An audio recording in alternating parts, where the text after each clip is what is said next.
Thank you so much for joining us today at this plenary on philanthropy, which you'll discover is actually a misnomer. It's a switch and bait. It's actually about impact investing, but more on that later. So Irene just introduced the app that allows us to poll the audience. This is a very large audience, so unfortunately we can't do the individual question and answer session that we might otherwise have. So we have prepared 2 questions for you that should be coming up on the screen very shortly. And we'd like you to take the time during our panel to answer these 2 questions.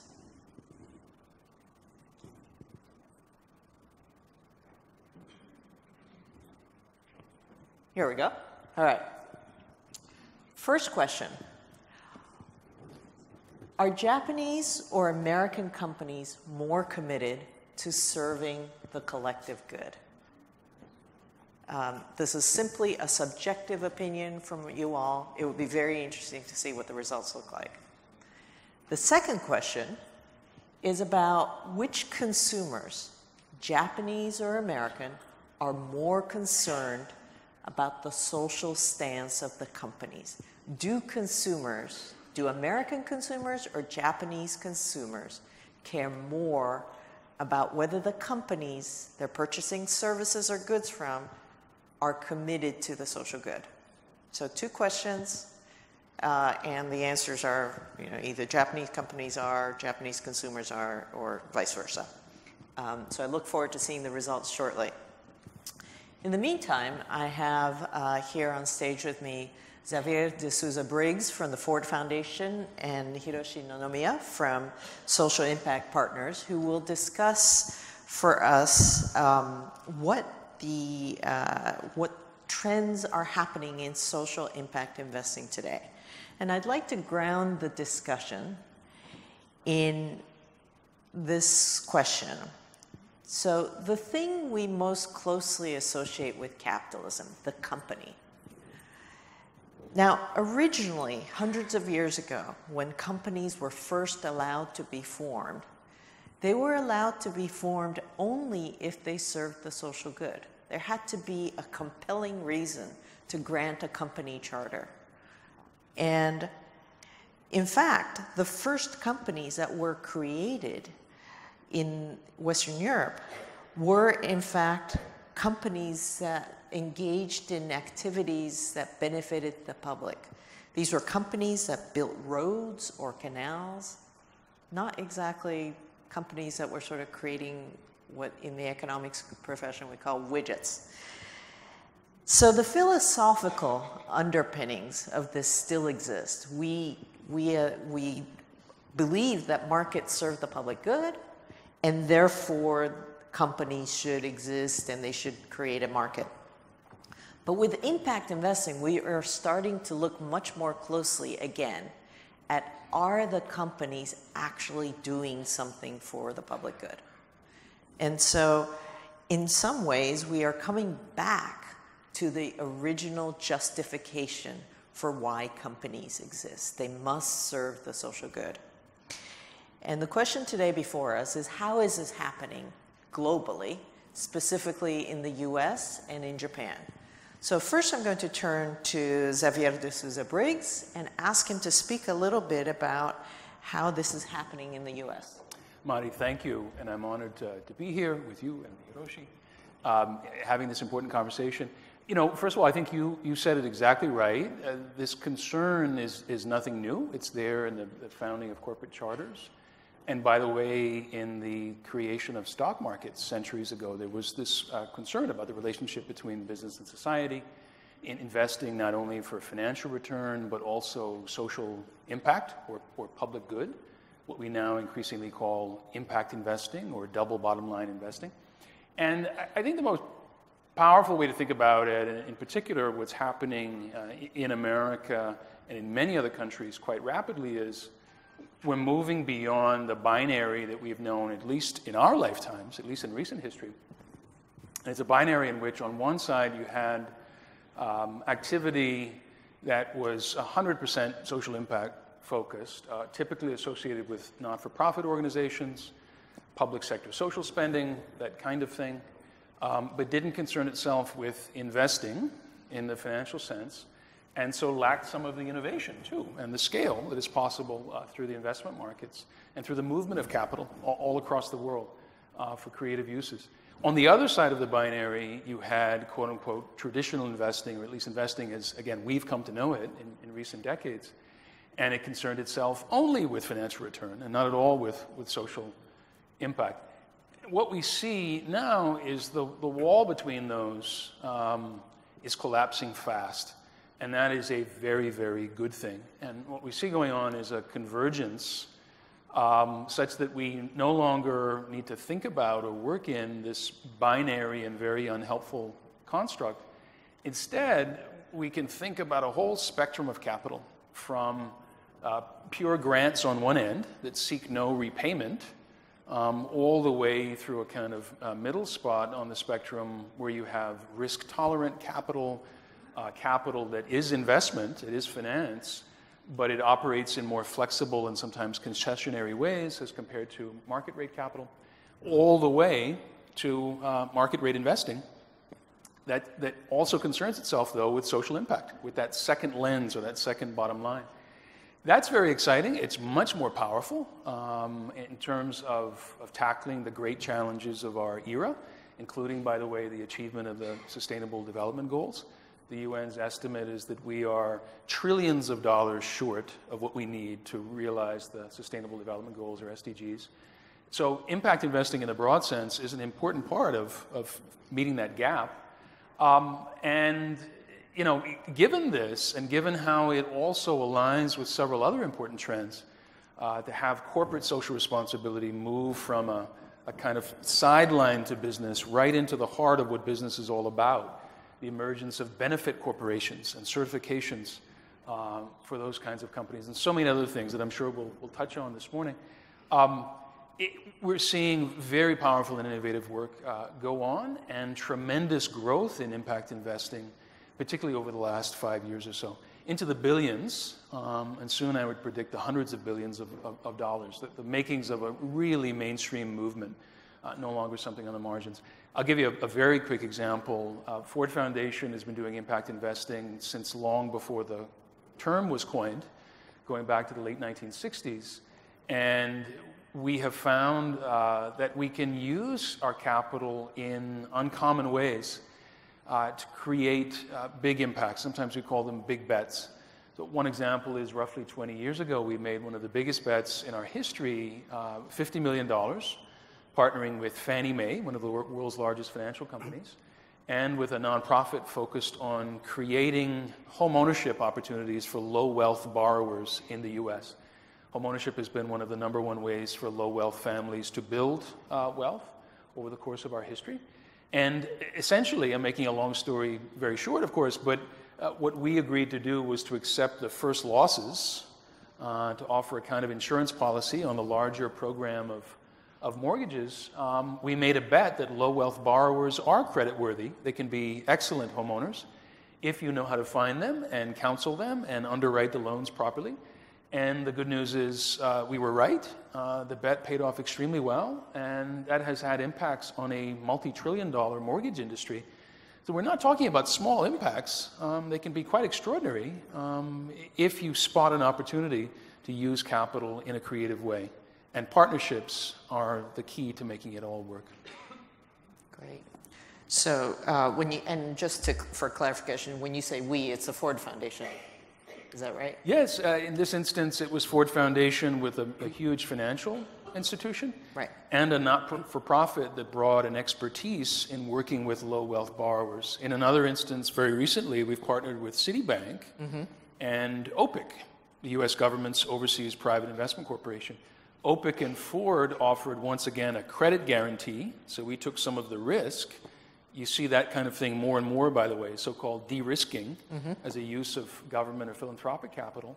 And Citibank provided, of course, the global distribution network, all of that underwriting capacity. And we're providing, thanks to that partnership, the world's first widely available working capital loan product for nonprofits in dozens of countries in the developing world. And so the foundation's willingness to sort of accept zero return, essentially, and losing principal In that instance, yes. is one of these keys that allowed it to play that catalytic role. We not only can, it's a part of our mission to take that kind of risk. We know that Citibank cannot. Right. But as such, we complement each other in our roles. And in other impact investing that we do, of course, we do seek a return, and we think the returns are quite attractive, actually. Yeah. But we can create social impact at the same time. Right.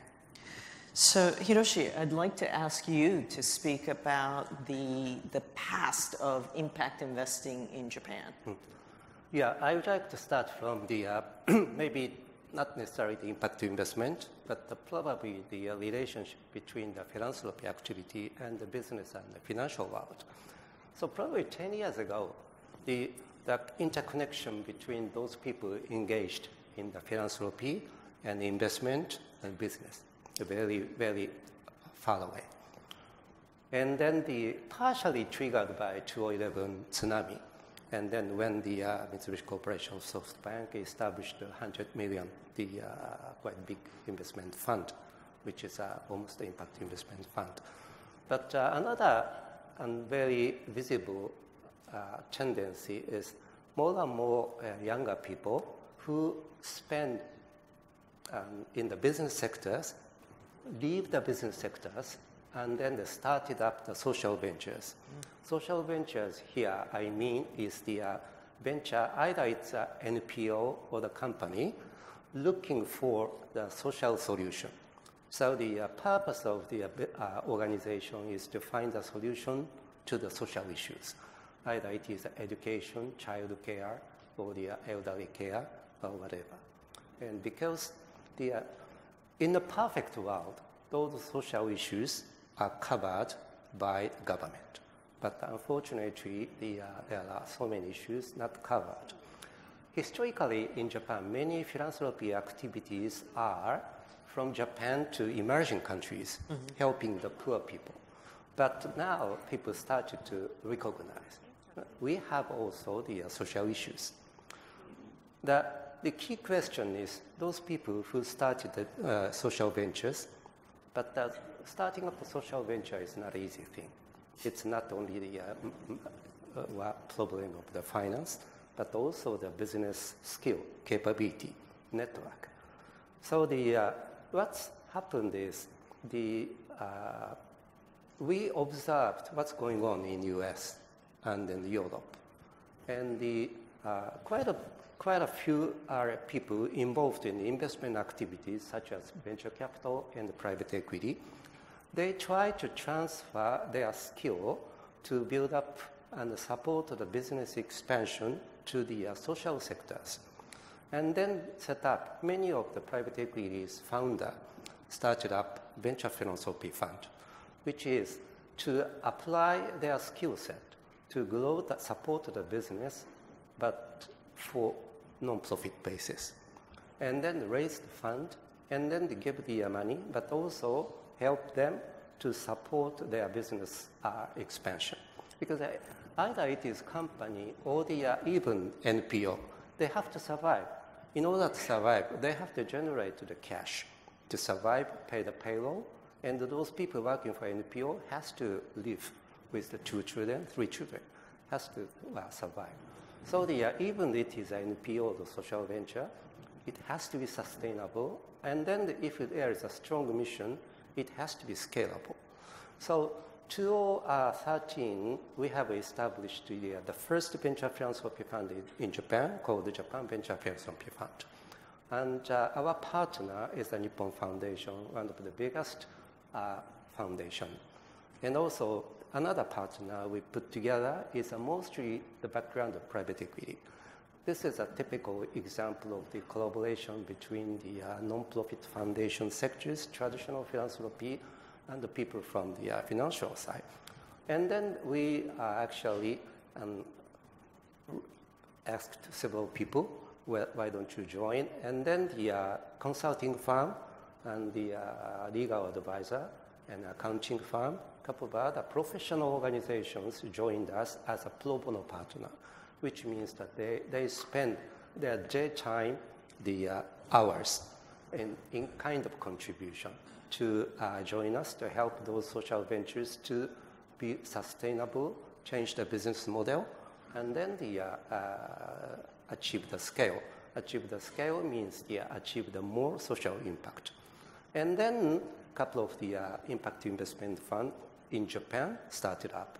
Shinsei Bank started up, the Agrovis started up, and a couple of others. Some of the investment bank, impact investment fund, I think I saw in this among the audiences. The key question is that this started, but in order to achieve the more scale, we have to have the channel to the financial sources. And those are the public pension fund and actually maybe semi-governmental organization and the financial institutions such as the life insurance and casualty insurance, banks, to allocate more actively impact investment side, taking into account the actually social benefit to be engaged in such a way. So, and in addition to that, those smaller started up social ventures, they have to have the actually certain access to the human capitals. And then the more and more people are now trying to help the support on a volunteer basis. But it's not only the question of volunteer. Mm-hmm. So what I'm very interested in is the foundation, like a foundation, how you expanded your scope from grant-making activities to impact, including impact investment. So is the case for the financial institutions in the States and Europe, how they expanded their activities. That's something we can learn a lot in Japan. Mm-hmm.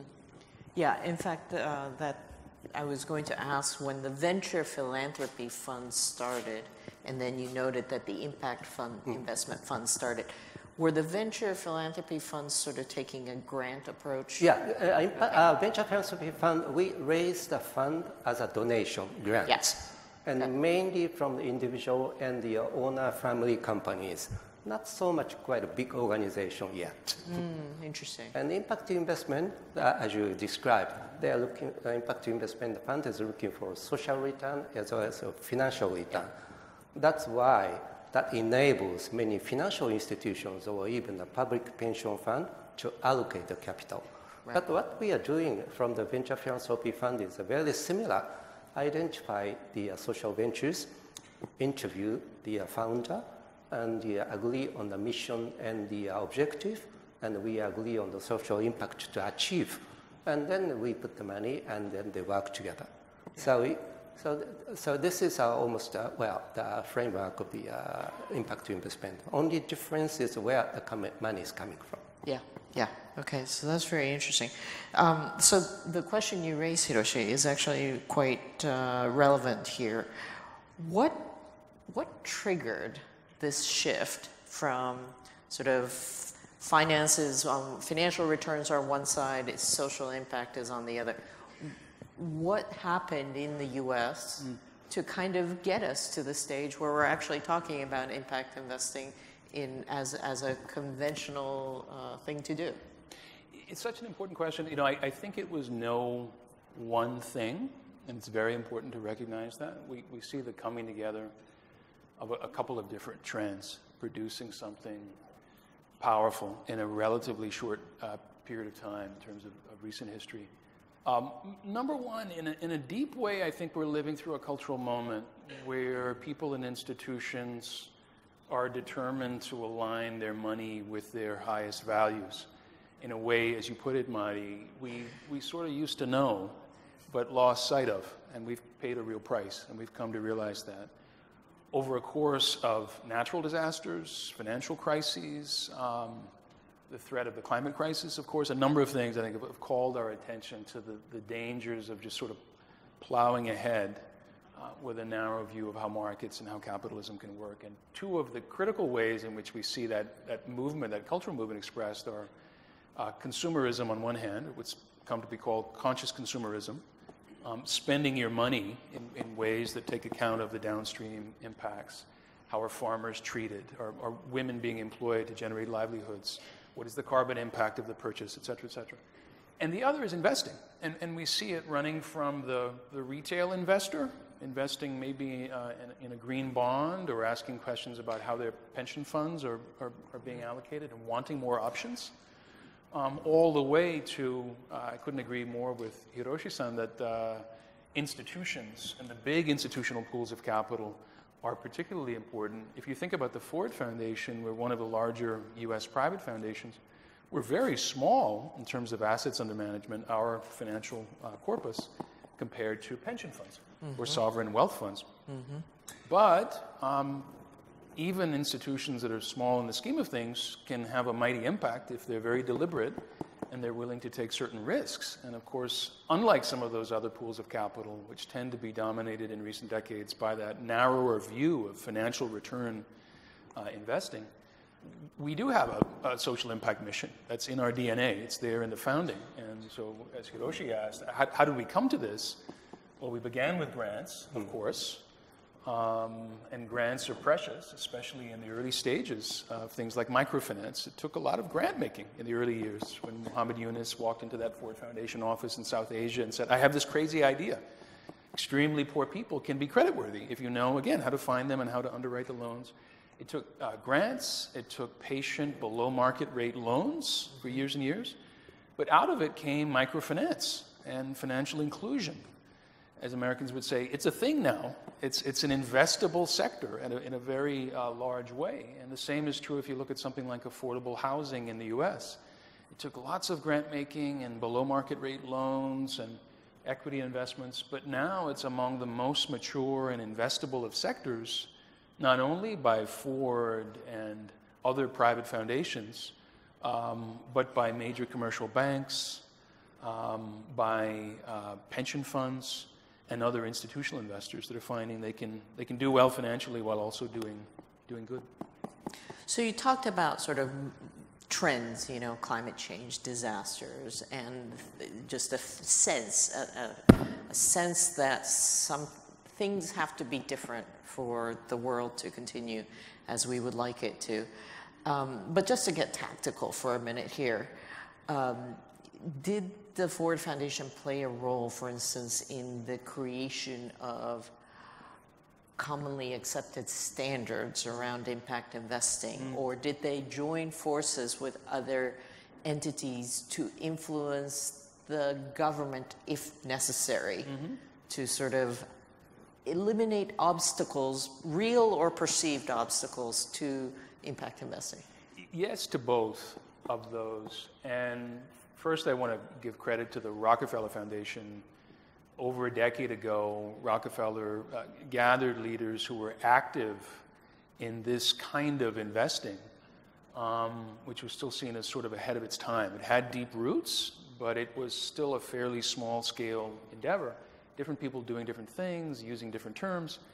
And Rockefeller, a philanthropy, invested in a significant way in saying, if we use a more common terminology, let's call this impact investing.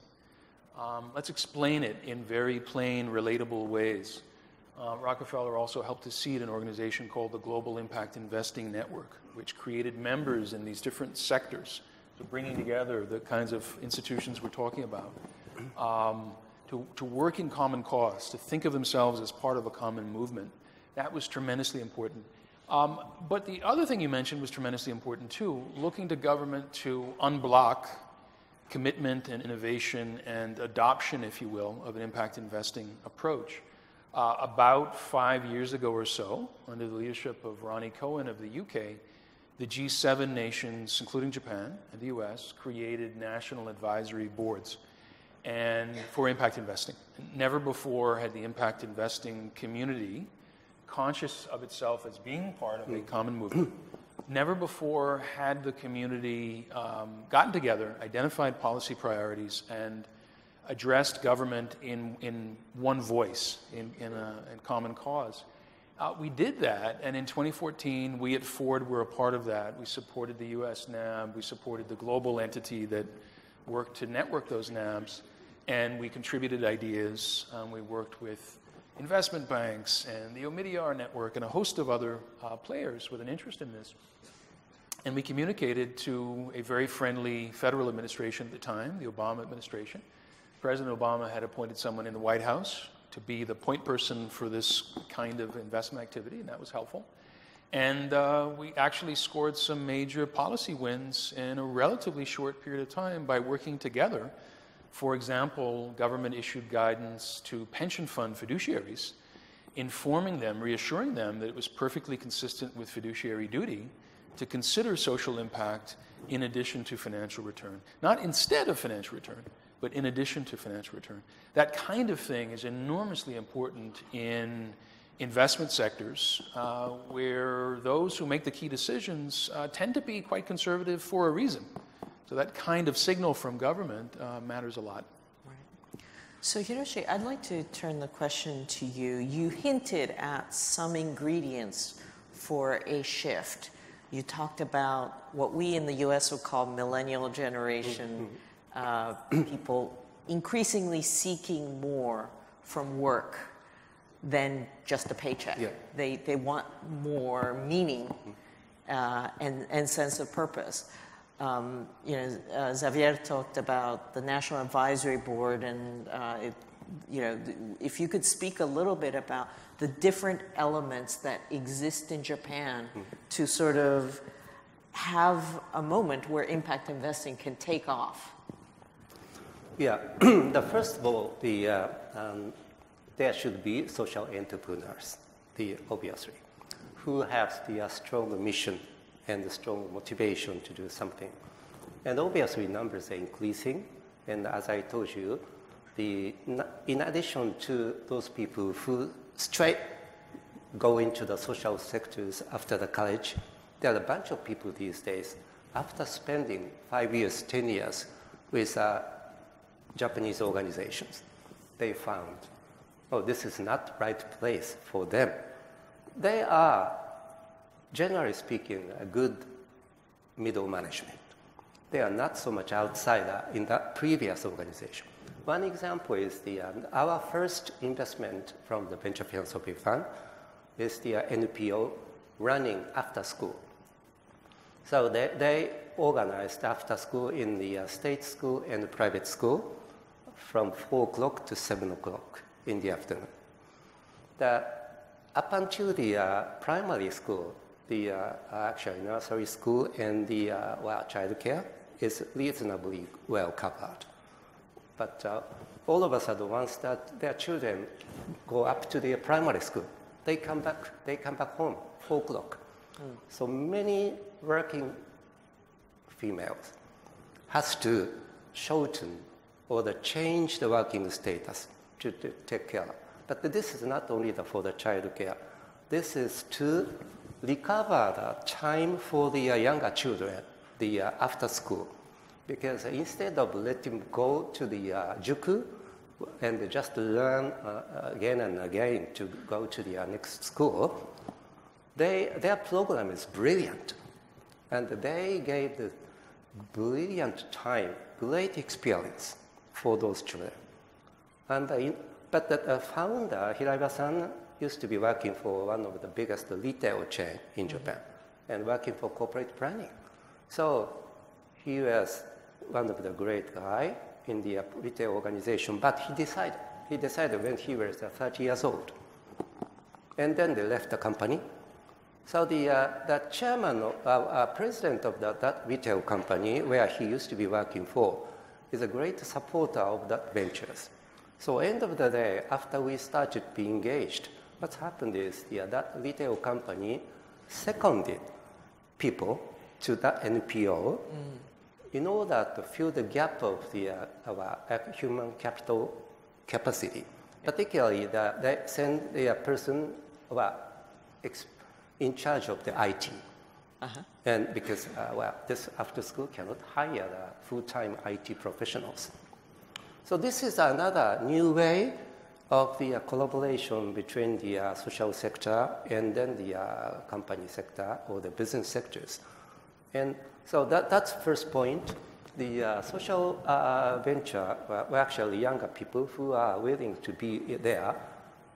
Numbers are increasing, and more social issues are identified. We try to support them, but also the business sectors should support them, and also all the individual people who could probably either volunteer or as a pro bono support them. But then the next question is those bridge to the financial world. And then we also try to encourage more financial institutions to encourage them to join any global organization. As you mentioned, G8 Social Investment Summit is one thing, and GIN is another group, which is Impact Investment Network, which is a great global network. Those financial institutions can learn a lot. And so probably the global framework, people can learn a lot. But at the same time, for each social ventures, we try to encourage. But we typically help them as finance is if we don't give this simply the grant. We discuss with them what changes your business or how you accelerate your objective if we put 20 million or 30 million or 50 million of the cash. And then how you can accelerate, achieve your social impact. And we set a goal. So we only work with the actually founder or the CEO of the social ventures who have such a very clear view about how they can move from here to that goal in terms of the social impact. That's, I think, and in such a way, those social venture experience such a cycle, they could be a coach of the next generation. And then the cycle will expand to the good cycle. So we try to also generate more and more great social venturists who could guide the next generation. Adi, could I add a very quick note? I know we're about at time. Yes. 10 seconds. 10 seconds, literally. There are small and medium-sized enterprises, and they take on the character that Hiroshi is. But what we're seeing is also afoot in some of the world's largest companies, and that is really worth underscoring. It's important for Japan's future, for America's future, Europe, the developing world. It is essentially a conversation about the purpose of business itself, including corporate purpose, whether companies exist only to profit their shareholders or other stakeholders in society, workers, communities, the environment. If we take seriously those broader responsibilities, many of us feel that we must, it's an imperative, we no longer have a choice, then we have to do something about that dominant investment model, which also shapes company, including corporate behavior, and a focus on short run and quarterly earnings and so on, versus the creation of long-run value. I know Larry Fink's messages and arguments along these lines have garnered an audience here in Japan, certainly getting a lot of attention in the US and elsewhere as well, and that's very encouraging. Yes. So on that encouraging note, and especially I love that example, Hiroshi, I'd like to end on a hopeful note, and perhaps we'll see the results of the polls, which will allow us to see what the audience thinks about the future of conscious, inclusive capitalism in both the US and in Japan. Thank you very much.